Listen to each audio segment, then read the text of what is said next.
Et aujourd'hui, le Burkina Faso a décidé de faire la révolution. La révolution est certes idéologique, politique, comportementale, mais elle est aussi et surtout scientifique, technologique, industrielle, bref, j'en passe. Il ne faut pas juste se limiter au slogan. Parce que la révolution, on parle d'endogénéité. Et quand on dit endogène, ce n'est pas juste prononcer le mot. Il faut qu'on arrive à travailler par nous-mêmes et pour nous-mêmes. Moi, je pense que Dieu est juste.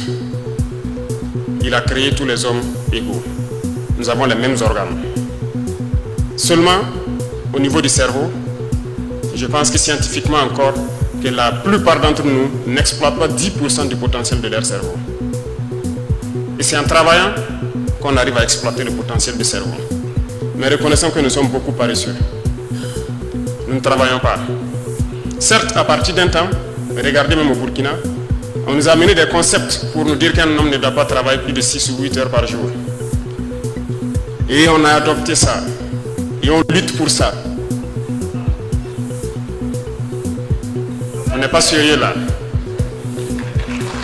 Comment est-ce qu'on peut prendre ce genre de droit, si je peux dire, et vouloir pouvoir rattraper le retard que nous connaissons? Aujourd'hui, nous faisons travailler des entreprises jour et nuit.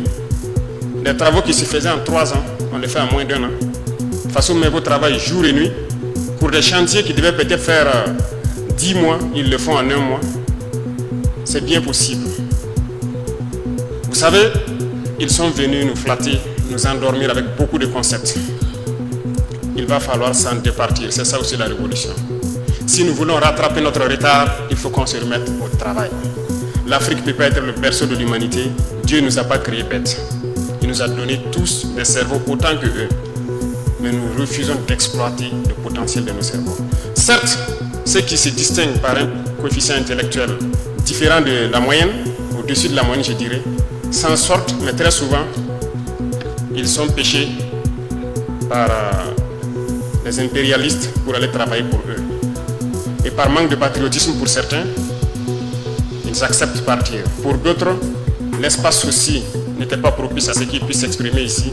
Ils sont partis. Nous exhortons pour ceux qui veulent revenir à revenir et travailler ici, pour leur patrie, pour leurs frères.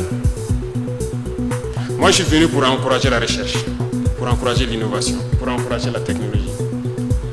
Il faut que nous puissions créer. Prenons un exemple. Nous sommes dans cette salle. Voici des brasseurs qui tournent partout. Qu'est-ce qui empêche des jeunes Burkinabés de aussi créer des brasseurs, de mettre une structure en place pour produire ces brasseurs? On peut au moins se copier. Voici les climatiseurs. Qu'est-ce qui nous empêche de le faire? Pensez-vous qu'ils sont plus intelligents que nous? Les entreprises vont désormais contribuer à la recherche. On n'a pas le choix. À l'innovation. Et quand on dit l'innovation, l'invention, ce n'est pas forcément ceux qui sont allés à l'école. Il y en a qui ne sont pas allés à l'école, qui sont très bien, qui arrivent à inventer des choses.